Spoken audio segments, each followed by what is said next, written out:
welcome everybody to the NCDS DataBytes Lunchtime Webinar Series for November. Today's speaker will be Chris Beal. Chris has worked as an information security professional for nearly 20 years. And during that time, he's worn many different hats, including system and network administrator, developer, customer support, engineer, consultant, architect, and manager. But he's always been focused on securing information assets. Chris currently serves as the Director of Security and Chief Security Architect for MCNC, a technology nonprofit that builds, owns, and operates a leading-edge broadband infrastructure for North Carolina's research, education, nonprofit healthcare, and other community anchor institutions.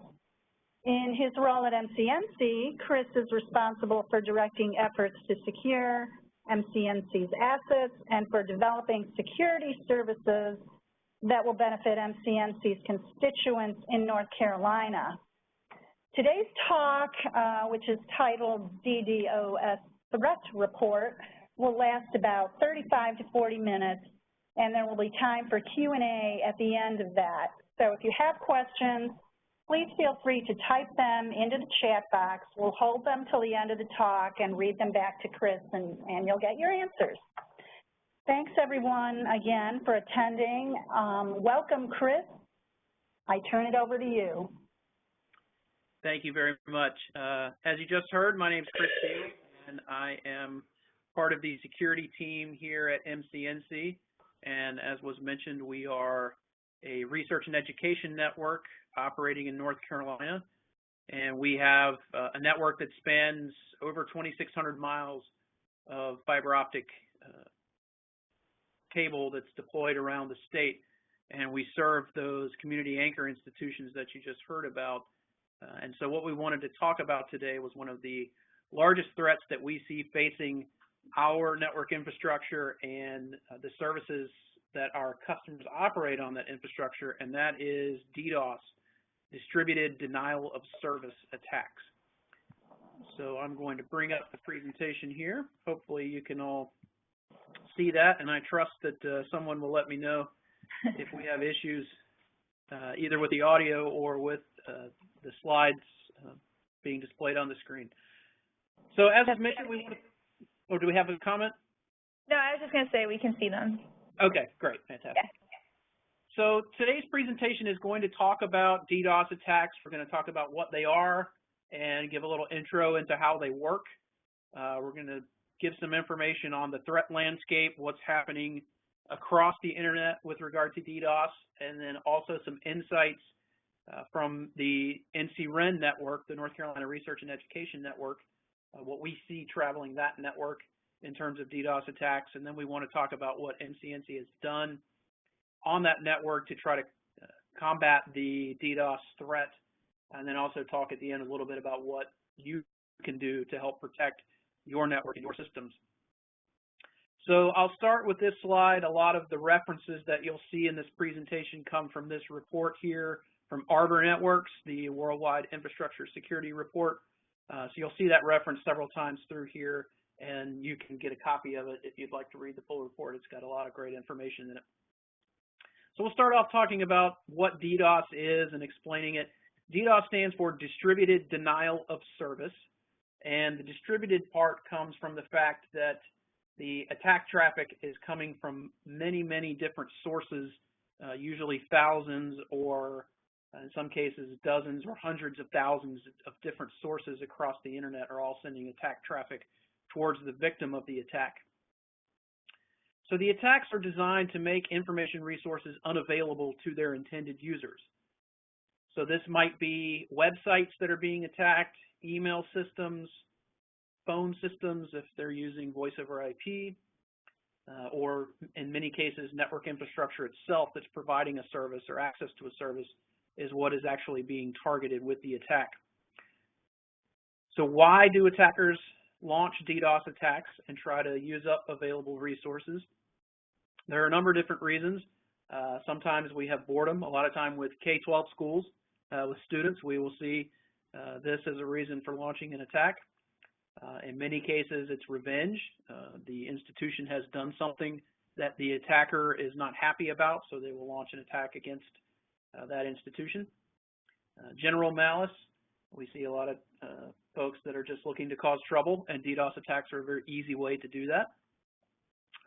A lot of attacks are politically motivated, and I'll show you an example of one that we had to deal with here in North Carolina. In many cases, attackers are looking to hide their identity or cause a distraction. Sometimes you can launch a highly visible DDoS attack that's designed to get the attention of the security folks at an organization and get them focused on trying to deal with that attack. And that is a cover for what the attacker is actually going after, so they can get the IT resources working on trying to resolve the DDoS attack, which frees them up to have less visibility on their actual, what they're actually trying to accomplish with the attack. So those are some of the reasons why a victim might be hit with a DDoS attack. This picture here is a great example that illustrates what a DDoS attack looks like. You can see on the left side of the screen, the road without much traffic is what a server or a network might look like under a normal load. Plenty of room for the traffic to move around and get through to its intended destination. And on the right side of the screen, you have what that system or network looks like under a DDoS attack, where everything is clogged up and the traffic can't get through, it can't move. So I thought that was a great illustration of normal versus a DDoS condition. This description here comes from that Arbor Networks report that I referenced earlier, and there are different types of DDoS attacks, and there are lots of ways to categorize attacks, but this is a way that I think is particularly helpful that comes from this report, so I'll mention it. The first type of attack is what most people think about when they think about a DDoS, and that's a volumetric attack. And this is like what you saw pictured in that picture with the traffic on the road. A volumetric attack is designed to consume all the available bandwidth, whether it's within the network or within the system that's being targeted, and it's simply designed to cause congestion. It throws tons and tons of traffic at the target of the attack, and it makes it so that legitimate traffic cannot get through because everything is clogged up with the attack traffic. So that's a volumetric attack. The second type is a TCP state exhaustion attack. So if we think about servers that provide services, whether it's a website or an email system, those systems often have network gear in front of them, such as load balancers or firewalls or IPS systems. And those systems that sit in front of those servers are designed to keep up with the state of incoming TCP connections. And so they have what are called state tables. They're just tables that keep track of all the connections coming through and what the state of those connections are. And so an attacker can send a much smaller amount of traffic, just send one packet or two packets to open up one of these connections and then just leave it hanging and never complete the connection. And so the network gear has to keep track of the state of all these connections, partially open connections, and so those state tables get filled up and they can't accept any new incoming connections. And so that's a second type of attack. Those are designed at those networking components that sit in front of the system or the service. And the third type is an application layer attack. So these are attacks that are designed at some component of layer 7 in the IP stack or the application layer. They're very, very effective because they don't require much traffic. They can send a very low amount of traffic and they can be very difficult to detect. They're generally exploiting some flaw in the application system that causes the system to use up all its available resources, and it cannot serve new legitimate incoming connections. These application layer attacks are much more difficult to defend against. They're harder to detect, and once you do detect them, they're harder to clean out and get out of your traffic flow, but they're also much more expensive for attackers to conduct. It's very simple for attackers to generate large volumes of traffic. These types of attacks the application layer attacks require a lot more skill, and they're more difficult and expensive for the attackers to engage in. So those are different types of DDoS attacks. This is a metric that comes from that referenced Arbor Networks report based on the 3 different types, the volumetric, the state exhaustion, and the application layer. This is in 2015 what was observed by Arbor Networks. About 65% of the DDoS attacks they saw were volumetric attacks, and then about 18% each for the state exhaustion and the application layer attacks. So you can see that the volumetric attacks are far and away the most common type of DDoS attack. So why should we care about DDoS attacks? So many of you are probably familiar with something called Moore's Law. This was Gordon Moore, the co-founder of Intel, predicted that the number of transistors and microchips would continue to double year over year for the next decade. He predicted this back in 1965. And this prediction has proven true and continues to hold true. And so what's happened as we have continued to double our computing capacity over time in very short order, this has led to things that were previously impossible now are possible to exist. This has led to smartphones, it's led to big data. You can see all the things listed there in the middle paragraph. And so now we're getting to the point where we have all of these devices that are very, very powerful and are interconnected and are powering many of the things that we use in our life on a daily basis. And so what we see as a result of this is that everything is increasingly connected, and we rely on these connections to power the function of our daily lives. At work, the systems that we use in order to do our jobs, conduct commerce, in our family lives, our leisure time, we rely on computing systems and network connections in order to power those leisure activities.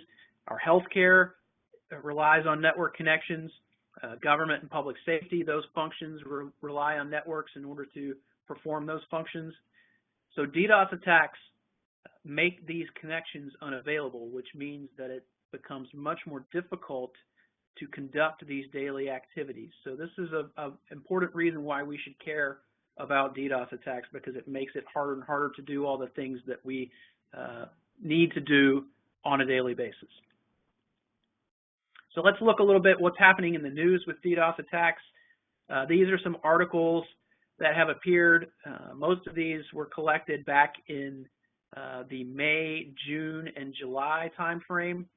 You can see that attackers are targeting schools, they're DNS services, IP address providers. Here's a bank that was targeted. This one here is the one I was mentioning earlier. Here in North Carolina, many of you are familiar with a bill called HB2 that the legislature passed. The hacking collective, known as Anonymous, decided to launch a campaign attacking state government systems with DDoS attacks as a protest against this HB2 law. So that's one that we actually had to deal with here at MCNC in trying to repel, and we actually were very successful in repelling that attack. But that's one where a government site was attacked as a political protest. Here's another one where a collection of CCTV cameras was hacked and used to send attack traffic. Here's one against a Chinese gambling site. So many different sites and are being attacked with DDoS. So if we look at some trends with DDoS, this again comes from this Arbor Networks report. You can see that going back, starting in 2004, really going through 2009, we were on this slow growth curve here for the peak attacks in terms of volume, gigabits per second. And then in 2010, there was a doubling of the peak attack that was witnessed, from about 50 gigabits per second to around 100 gigabits per second. And so that caused a lot of consternation and worry about DDoS as a threat vector, the fact that it had doubled during that year. And then in 2011, it declined. It went back to near 2009 levels. And so there was this collective sigh of relief amongst security pros that, maybe this wasn't something that we really needed to be concerned about after all, that maybe 2010 was a blip. And then 2012 continued to affirm that assertion that, you know, the normal was around this 50, 60 gigabits per second. And so, you know, maybe we could breathe easy. And then in 2013, there was an explosion in DDoS activity and jumped up to over the peak attack being over 300 gigabits per second, which is an attack that even today is very, very difficult to defend against. That trend did not ease up in 2014, with the peak being around 400 gigabits per second. And then in 2015, continued to be a problem with very, very rapid growth. 500 gigabits per second was the peak attack that was witnessed there. And you can see that other attacks were seen in 2015, 450 gigs, 425 gigs, and 337 gigs. And then they noted that in 2014, 20% of respondents reported attacks over 50 gigabits per second. And then in 2015, 25% of respondents reported peak attack sizes over 100 gigabits per second. So it was not just that the very largest attacks were growing, the normal attack sizes continued to grow very rapidly as well. So that's kind of the state of what was happening in 2015 with regard to DDoS attacks. And then we jump ahead to this year. And in September of this year, there was a very, very large attack that was witnessed. It was at the time the largest attack that had ever been seen from a DDoS perspective.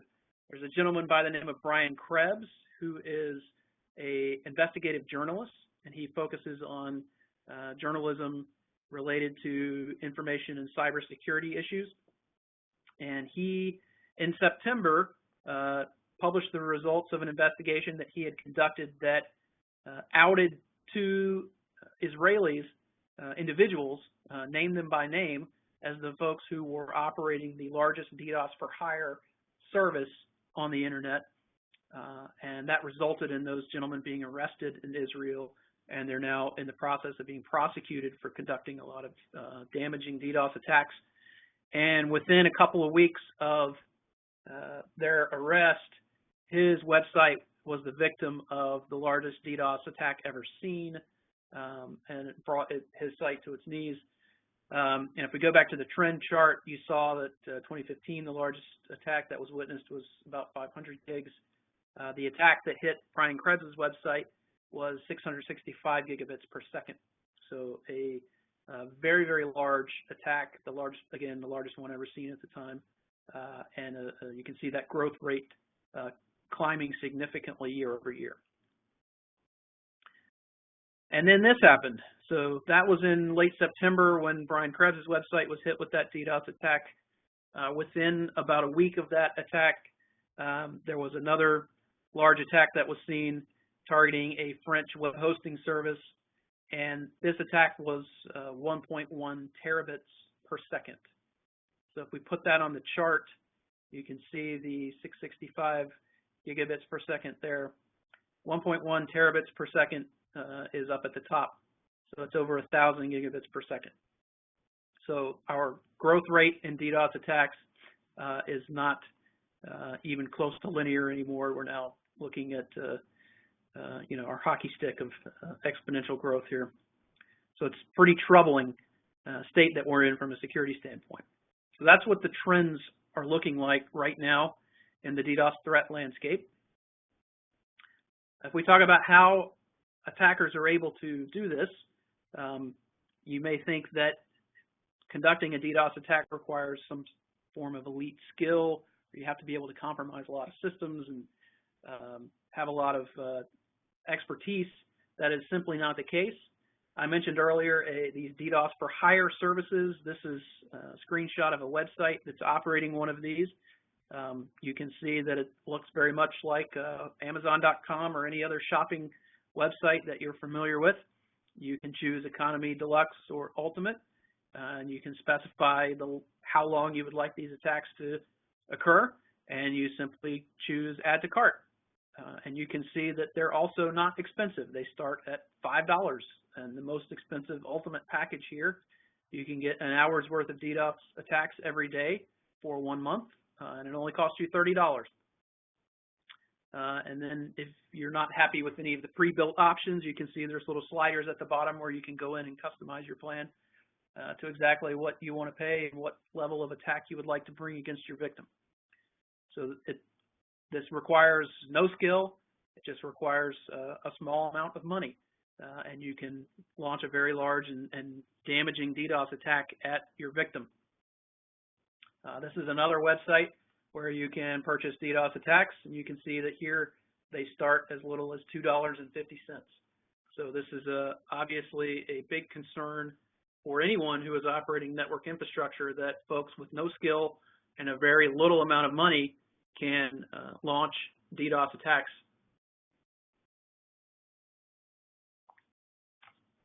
This is a site that I wanted to draw to your attention. It's called Booter Blacklist, and you can see at the bottom it's just booterblacklist.com. You can go visit it. And this site attempts to catalog all of the known DDoS for hire services that exist on the internet. And when this screenshot was taken probably a week and a half or 2 weeks ago, there were 435 different DDoS as a service websites that this website was tracking. So you can actually go to the Booter Blacklist and download in a CSV file a list of all the known sites, so you can be on the lookout for traffic that may be heading to or from those sites coming into your network. You may ask, well, how in the world are attackers able to generate traffic levels on the order of 1 terabit per second? This is an attack that occurred just a couple of weeks ago, a massive DDoS attack that was leveraged against an outfit called Dyn. And Dyn operates a number of services, but one of the most important ones, and the one that was attacked here in this instance, is their DNS service. Dyn provides DNS for lots of major internet companies, including Amazon, Twitter, and Spotify, and many others. And so by attacking the systems that provide DNS for those services were effectively taken offline. And you can see here that from this article it says Dyn has confirmed that devices infected with the Mirai botnet were part of the attack, and this botnet compromises Internet of Things devices such as smart home devices, and compromises those systems and puts them into a botnet and uses them to send out network traffic that's part of the DDoS attack. So it's estimated that in this attack and the one sent against Brian Krebs' website, there were about 150,000 CCTV cameras that had been compromised and DVRs that had been compromised and brought into this botnet, and those devices were being used to send out large amounts of traffic. So as we get more and more connected and we have more and more of these things, Internet of Things devices that come online, many of them are very poorly secured and are susceptible to being compromised and brought into these botnets and used to generate DDoS attacks. So now I'm going to move into some observations that we have at NCNC, what we have observed on our network as a service provider. Talk a little bit about what we see as motivations for attacks. For attacks that are targeting our K-12 schools, we see that many, and in fact most all of them, are perpetrated by students at the schools. These students are intent on disrupting class or avoiding online testing as our learning becomes more and more digital and more things move online. The kids have discovered that they can disrupt class or avoid testing by going out and spending $5 on a 15-minute DDoS attack and sending that against the school. And if you think about an instructional period that may last only 40 minutes, if you can disrupt 10 or 15 minutes of it, it's very difficult to achieve any instruction there. We kind of term this as the modern day equivalent of pulling the fire alarm to get out of class. We see a lot of this with students conducting these types of attacks. And another motivation we see in K-12 is revenge. We have students that get upset because they've been disciplined or they had to do something at school they didn't like. So this is a way that they try to get back at the school for some perceived slight against them. In the higher ed space, it's a different story. The motivations are very mixed. We see a lot of attackers taking advantage of vulnerable systems that exist on higher ed networks.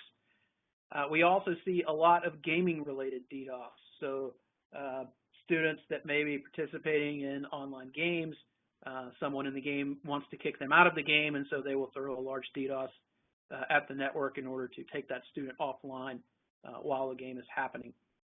So we see a lot of that in the higher ed space.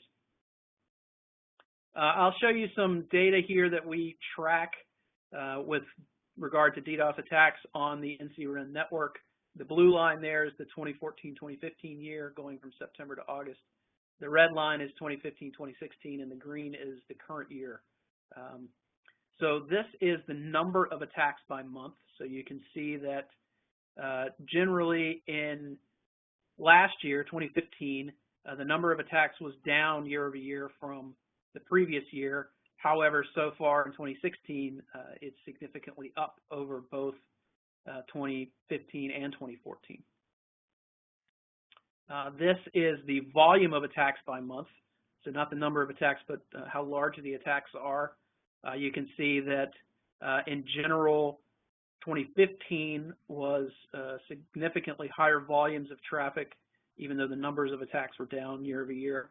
But in 2016, we are up over 2014, but a little bit lower than what we had seen in 2015. This is the same data, just plotted linearly as opposed to year over year. So this is the number of attacks that we've seen on the NCDS network. You can see the high water mark was back in the spring of 2015. And this is volume of attacks. And you can see, it's interesting to see where the valleys are here. They're generally during the time when students are not in school. So when the students go away in the summer, the attacks drop off, and when they come back in the fall, the attacks pick up again. So that's an observation that we see on the network that we operate. This is a plot of what we call large attacks, so attacks that are larger than 10 gigabits per second. You can see there's a cluster in the middle there that were occurring around this time last year, but we still continue to see them. They've dropped off as the school year dropped off at the end of the year in 2016, but they're starting to pick up again as the school year has started. And I expect with this new Mirai botnet and the rapid increase in the size of attacks, we will continue to see large numbers of what we term large attacks. Okay, so this is a bit of an eye chart, and these slides we'll make them available after the fact, so you can go study the data if you're interested, and I'm certainly available to answer questions at the end or afterwards. But this is the attack vectors that we see with DDoS attacks. There are different types of network traffic that are used in the attacks, so we track what vectors are being used so that we can better plot how we want to go about mitigating these attacks. And you can see that the green one there that's popped up is UDP 0, so that's a fragmentation attack. So UDP fragments being sent is one that's really top of the heap right now. So this is, again, number of attacks. This is the same based on volume. You can see that the UDP 0 is the leader right now. And this is data that's number of attacks that we see. It's broken out by the different customer segments that we serve. So the purple there is universities, and the gold is our K-12 schools. So you can see that over time, K-12 has been the most targeted number of attacks, but they've kind of dropped off over the last couple of months, and universities are the highest, and community colleges have actually jumped up here in the last month. And so this is the same broken out by customer segment, but this is volume of attacks instead of number of attacks. So this is a percentage breakdown based on constituency. On the left is volume, and on the right is number of attacks. And you can see that for both, roughly half of the attacks that we see are targeting K-12 schools. and roughly 1/3 for both number and volume are targeting universities. And then the next biggest group there, the purple, is MCNC's infrastructure, so the gear that we use to power our network. And then the red is community colleges. So that's the next biggest group there. So now I'm going to talk a little about what we are doing at MCNC to protect our customers. So this is a greatly oversimplistic representation of our network at the point where we connect to our internet peers. So you see the thing in the middle that's labeled peering router, and it's connected to different clouds there. So those are the networks that we peer with for connectivity out to the internet. And then you can see there's a backbone router and the backbone network on the right. And then at the top, there's something labeled attack detection. And at the bottom, there's something labeled scrubbing center. So normal traffic flow from the internet comes in one of these peering connections into a peering router, and then it flows on down through the backbone of the network and then off down to our customer that's connected to the backbone. So the attack detection at the top is constantly monitoring that traffic coming over the backbone, looking for DDoS attack traffic, and we have a number of mechanisms that we deploy there. But in a simple form, that mechanism detects attacks, and when attacks are detected, it will send a signal over to the scrubbing center to say, hey, we need to divert traffic out of the normal flow into the scrubbing center. So the scrubbing center will tell the peering router, hey, when attack traffic is seen, anything that's destined for the victim of this attack, go ahead and steer it into the scrubbing center. So it goes into the scrubbing center there where we apply mitigation techniques, and the attack traffic is cleaned. And so the attack traffic is actually removed from the flow there, and the clean traffic, which is represented in blue, is sent back through the network and back onto the intended destination. So through this mechanism, what we do is we route traffic into the scrubbing center, we clean out the bad traffic and leaving the good traffic, and then we send that back on through, allowing the target to continue to provide services that are necessary. So that's at a high level what we are doing. We have 2 of these scrubbing centers deployed on the network now, and we have a 3rd one that will come online here in the next few weeks. So we'll have coverage at all of our peering locations. So updates were made to our network in the winter and spring of 2016. We deployed additional network infrastructure to support these scrubbing centers that we were deploying. As I mentioned, the first 2 scrubbing centers are online now. They came online in May. They are operational and available to scrub attack traffic. We consider the service that we're offering here to protect against DDoS to be fully operational. That 3rd scrubbing center is just additional capacity and redundancy. So it will come online, as I mentioned, in the next few weeks. So our enhanced DDoS protection capabilities, we do, as I mentioned, traffic monitoring and detecting attacks. We have multiple layers of mitigation that we offer. And we also have access to advanced research and response resources. So the organization that we are using, their equipment to power our DDoS scrubbing centers, we have access to their threat researchers. And so if we come under attack and we don't have an easy mechanism to implement to mitigate the attack, we can reach out to them and they will get online and work directly with us to help us mitigate the attack. So that's what we have in place today for DDoS scrubbing. So now I'll talk a little bit about what you can do at your organizations.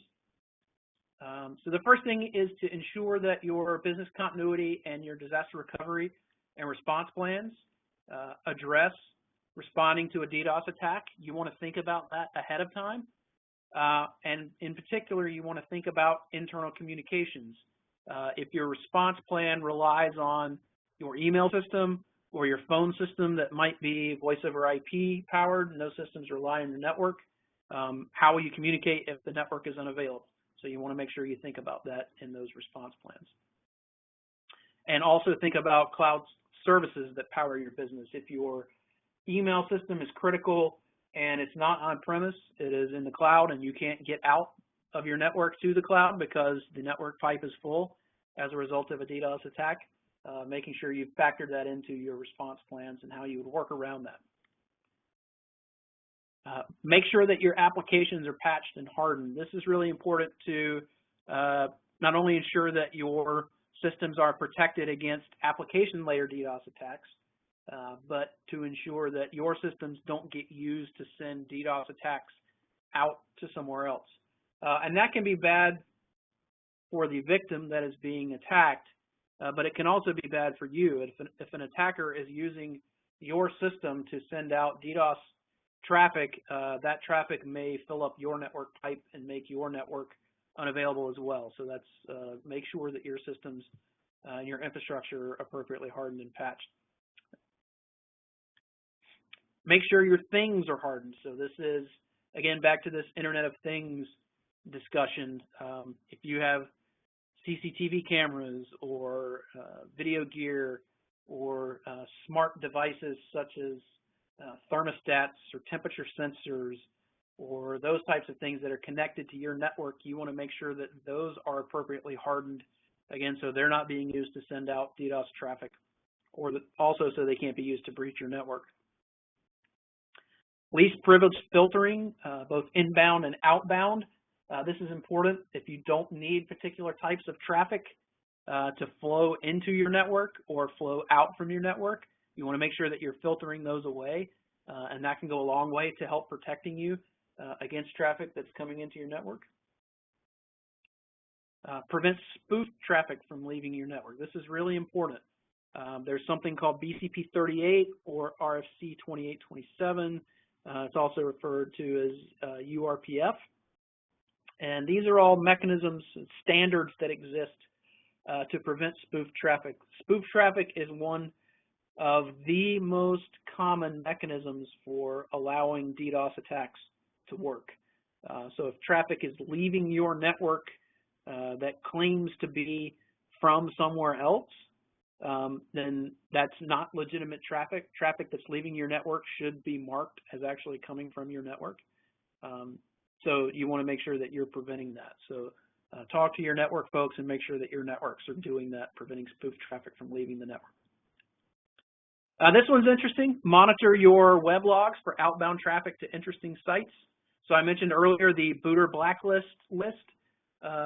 Also lookups to what is my IP address services. When we find particularly K-12 schools that students are launching attacks against, in almost every case we've helped investigate, we find traces in the web logs of the student going to, from the school network, going to look up what is my IP address, so they know what IP address to launch the attack to. And then they also go to these DDoS for hire services from the school network to launch the attacks. And so it's very easy to pick those out. Now, so what I would encourage you to do is be looking for those things ahead of time. They're not necessarily indicators that there's a problem, but they're certainly interesting things to take note of. In every cases that we've investigated, those are after the fact things that we're looking for clues to who caused the DDoS attack. But if you're looking for them ahead of time, it might help you prevent an attack from occurring or help you ensure that the duration is short because you can locate the perpetrator quickly. Make sure your network traffic can be segmented. This one is really important. We've had cases where an institution, all the traffic leaving their network appears to come from a single IP address. And so if that IP address becomes attacked, it's difficult to start filtering traffic for that IP without affecting legitimate services. So if the email system is being targeted with an attack that, or the DNS server maybe, that's using DNS traffic, you know, if I can filter the DNS incoming to a specific IP address, then that helps us deal with the attack. But if I can't filter it because DNS is needed, because everything's going to one IP, then that becomes a real problem for the network. So make sure that you can segment your network appropriately to help. It helps make defense a lot easier. And then the last thing is you can look at DDoS specific protection. There are anti-DDoS solutions that you can deploy on your premise. from companies like Arbor Networks, like Radware. There are cloud-based anti-DDoS solutions from organizations like Akamai or F5 Networks or Cloudflare. So you can look at those types of solutions. Load balancers in many cases can be effective at defending against certain types of DDoS attacks, particularly those state exhaustion attacks. Generally, they're more resilient than maybe some other types of network gear against those types of attacks. Firewalls can be effective. IPS devices can be effective in dealing with certain types of DDoS attacks, particularly application layer attacks. So that you want to investigate those as mechanisms that you might use to help protect your infrastructure. And so that is it for the presentation. And I figured that talking to a group of data scientists and possibly statistics folks, this was an appropriate slide to have up related to questions. So I will stop there and be happy to try and answer any questions that you might have about DDoS attacks. Okay, we do have a couple of questions here. So I'm going to read those back. The first one is, okay, are these state actors? Yeah, and that was actually from Alex Montilla, kind of at the beginning, about 15 minutes in. So I asked him if he wants to unmute. He can kind of explain that more if it's out of context now. So we can give him a second to do that or explain more, and we go on to the second one. Okay, well, we'll go on with the second one and then go back to Alex if he's still here, so because I'm not sure the context of that. Second question was, there's been a fair amount of reporting speculating on the possibility of cyber attacks on November 8th as an effort to disrupt or discredit the election. Is that something that NCNC is expecting and planning for? So the answer to that is yes. We are planning for that, although our preparations for that are really not any different than any other event that we deal with. We are not aware of any, we don't have intelligence suggesting any specific threat beyond just the general things that you see in the news that are kind of being referenced here. But we are certainly on alert and will be watching our monitoring and detection mechanisms, and we will be ready to implement mitigation should we witness anything that is requires us to do so. Okay. Okay. And Alex says you answered his question in the presentation, so that's good. Okay. The next question is, how fast can NCNC fend off attacks? Is it seconds, minutes, or what? Yeah, so we do have some mitigations that are deployed in line all the time. So there are certain types of common DDoS attacks that we just filter out as a routine matter, of course, and so those will never impact customers. So that is instantaneous, as it were. With these other mechanisms, our normal mode of operation is to, if we get an alert, we will have a human investigate it, and we will not modify the traffic flow until we have talked to the customer that's being impacted. And we will tell them what we are seeing and suggest what we think ought to be done to mitigate, and we will get the customer's permission before we modify the traffic flow and begin the mitigation. Now, that is in a, quote, normal situation where the attack is small enough that it's not impacting our ability to provide service and it's not impacting any other customer. So in those situations, we're talking about somewhere on the order of generally 15, 20 minutes for us to investigate it, for us to get in contact with the customer and have a conversation and get their permission before we start mitigating. Once we've done that, generally all the traffic that's being directed towards the victim is coming through the scrubbing centers, and so if there is a new vector that emerges, it's generally, pretty quick for us to recognize that and engage in order to do that mitigation. Now, if it's a scenario where multiple customers are being impacted or NCNC's infrastructure is being impacted, then we do reserve the right to just go ahead and start mitigating. And so that would be on the order of minutes generally, but we don't encounter those cases very often. So our standard MO is to talk with the customer before we do any modification of traffic flow, just so they have an awareness and they know what's going on in case anything weird happens as a result of that. But we do, again, reserve the right to mitigate without that permission if it's we feel that it's impacting multiple customers or it's impacting our ability to operate the service. Does that answer the question? Yes, it does. Or I think it does. Yes. Okay, the next question, and again, this refers to one of your charts that you had up, so if you need more context, I'll ask Stan Ahall to ask the question to expand and provide more context. But the question is, why the inflection in 2012? Yeah, so let me actually go back and find that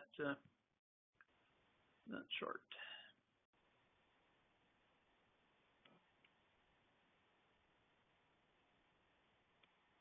Yes, the question is why the big uptick between 2012 and 2013. The events that I'm aware of is there was an organized campaign by multiple, there may not be state actors directly, but they were certainly backed by nation states in the Middle East that targeted financial institutions in the United States. So mid to late 2013, there were published lists of banks and other financial institutions that were going to be targeted, and they were hit pretty hard with DDoS attacks. So that's the big event that happened in the 2013 timeframe. Okay. And then after that, what happened is the techniques that were used by those actors became widely known and available, and began to be used and abused by other threat actors as well. So that's why, and then there was a lot more innovation that was built on top of that by attackers, and so that's why you saw the continued increase there. Okay, we have one more question here.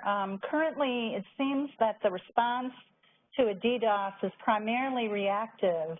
Is there promising technology or research on the horizon that could mitigate this challenge? For example, security as an inherent property of the network.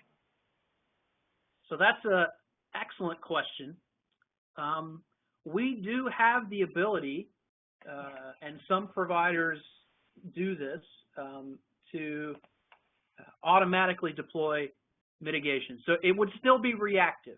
It's always going to be reactive in terms of, with this brand of technology, in terms of you have to detect that the attack is happening, and you have to figure out what are the specifics of this type of attack and which mitigations need to be deployed.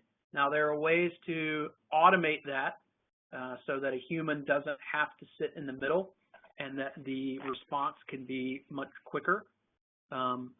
We are hesitant to implement that at this point at MCNC. It's something that we're monitoring, and as we use the service, we are watching to figure out, okay, what do we see most often?